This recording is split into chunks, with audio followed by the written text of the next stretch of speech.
Chapitre 2 d'Alfred Barboux sur Victor Hugo, sa vie, ses œuvres. Jetons un rapide coup d'œil sur ses essais poétiques, sur ses tentatives de coup d'aile. L'aigle, lorsqu'il quitte son nid, rampe quelque temps, mais il ne tarde pas à prendre son essor et ses premiers vols, quoique peu hardis, disent quelle sera sa force et comme il s'élèvera vers le soleil. Victor Hugo, contrarié par ses professeurs de sciences exactes, mit à profit plusieurs semaines de loisirs que lui fit un accident. Un jour que les chiens et les veaux se livraient à un grand combat près d'une mare, à Auteuil, il fut grièvement blessé au genou. On parla de lui couper la jambe.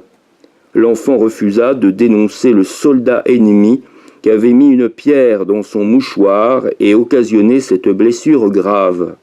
Il fut heureux d'abandonner pour quelque temps les mathématiques et entassa, tant que dura sa maladie, les odes sur les satires et les épîtres sur les poèmes. Pendant les 3 ans qu'il passa à la pension de Cotte, de 1815 à 1818, il produisit des tragédies, des élégies, des idylles, des romances, des fables, des madrigaux et jusqu'à un opéra comique. Écolier fécond, il n'était pas toujours content de ses efforts, car Madame Victor Hugo a retrouvé, parmi les essais du poète de 13 ans, des pièces avec cette note « Un honnête homme peut lire tout ce qui n'est pas biffé », et au-dessous, tout était biffé. Quelques pages plus loin, au bas d'un conte sans titre, il y avait cette autre remarque « Mettra un titre qui pourra, j'en suis encore à chercher quel sujet j'ai voulu traiter. » Toutefois, de place en place, on rencontre des vers superbes et la trace d'une inspiration naissante. Et puis, tous ces bégaiements aimables et touchants sont en quelque sorte l'écho de la tendresse maternelle. C'est la mère qui, muse vénérée, semble dicter les rimes et les pensées. Elle les dicte si bien que toutes ses compositions sont animées de l'esprit le plus royaliste et respirent la haine de la Révolution et de l'Empire et l'amour des Bourbons. Tous les cerveaux d'enfants s'imprègnent des idées de ceux qui les élèvent. Les parents sèment dans ce terrain fertile des convictions, des préjugés, graines que l'éducation développe, que l'affection fait mûrir et qui deviennent des plantes gigantesques dont l'homme grand, c'est-à-dire raisonnant tout seul, arrache péniblement les racines. Victor Hugo fut donc royaliste dès son berceau parce que sa mère était royaliste. À mesure qu'il grandira, sa foi s'éteindra. Le bon sens, l'instruction, la réflexion métamorphoseront peu à peu ses croyances. Nous suivrons dans toutes leurs phases les transformations successives de ce génie qui, une fois en pleine possession de lui-même, consacra tous ses efforts au triomphe de la République dans le monde. Donc, Victor Hugo voua ses haines d'enfant à Napoléon Ier.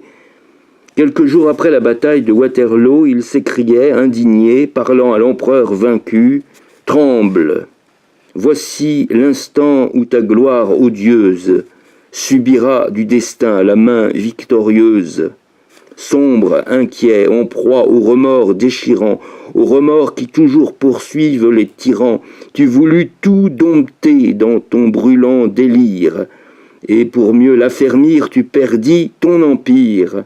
Mais du sang des Français cimentant tes malheurs, ta chute même, hélas, nous fit verser des pleurs. Ô champ de Waterloo, bataille mémorable, jour à la fois pour nous heureux et déplorable. » Ce pamphlétaire hardi était alors âgé de 13 ans.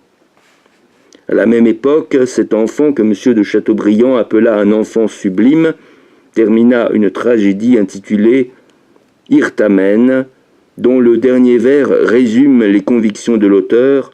« Quand on hait les tyrans, on doit aimer les rois. Cette singulière contradiction d'idées était due, nous le répétons, à l'éducation maternelle. La femme du général Hugo croyait fermement que les Bourbons, revenus avec l'invasion étrangère, débarrasseraient la France de l'oppression impériale et lui apportaient la liberté. Mais ce royalisme fervent n'empêchait point qu'on aimât Voltaire et qu'on l'admirât.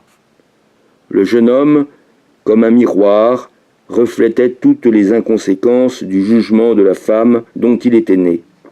Tout en chérissant Louis XVIII et en respectant la charte, il plaisantait dans ses satires les moines, bonnes âmes qui, sous prétexte de sauver les hommes des flammes, faisaient brûler ceux qui mangeaient du gras au jour défendu. Victor Hugo produisit ensuite Inès de Castro, un mélodrame en 3 actes avec 2 intermèdes.